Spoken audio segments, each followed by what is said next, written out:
So, you want to record an album, huh?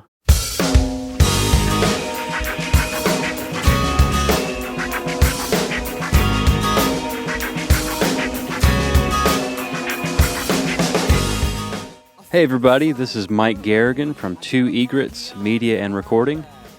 Welcome to our instructional video on how to record an album.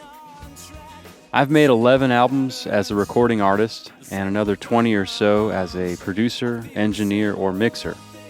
And now, I'd like to pass on my experience to you. This first video will deal with the first stage of the recording process, pre-production. Pre-production is all the prep work we do before the recording light turns on. The first step in pre-production is to record simple versions of all the songs that you want to appear on your album.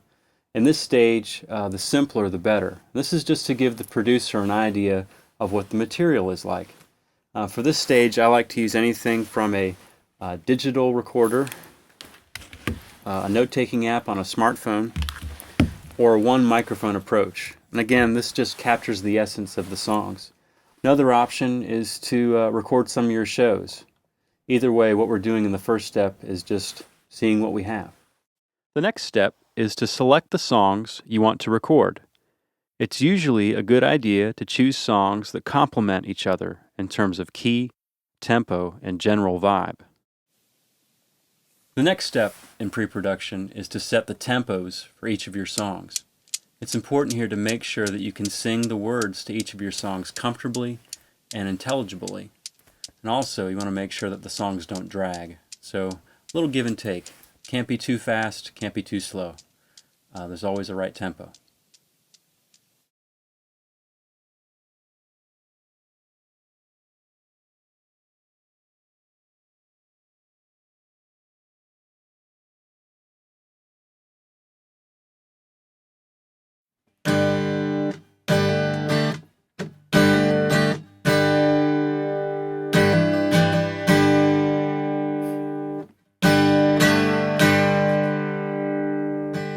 The next thing you're going to want to do is to record scratch tracks for all your songs.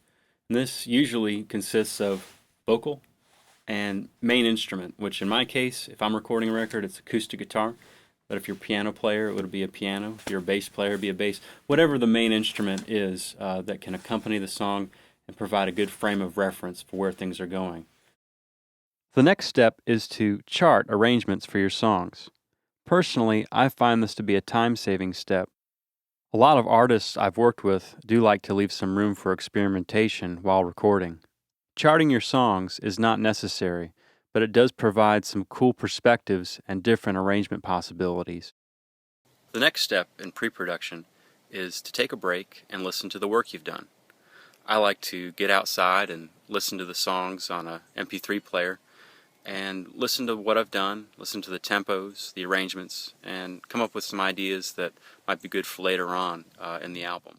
And the last step in pre-production is to schedule your recording sessions. Personally, I like to record songs in groups of threes. That way you can work on the album a little bit, mix it, and see how it's coming out before moving on to another grouping of songs. If that doesn't work, it's often good to split up the record into two parts. And if that doesn't work and you want to do everything at once, it's always a good idea to leave some time in between the tracking and the mixing. Thank you for checking out my video. I go into a greater depth on each of these steps on my blog at twoegrets.com. The next video will focus on the next step of recording, which is recording drums. It'll be a lot of fun. See you then. Just keep your engines burning.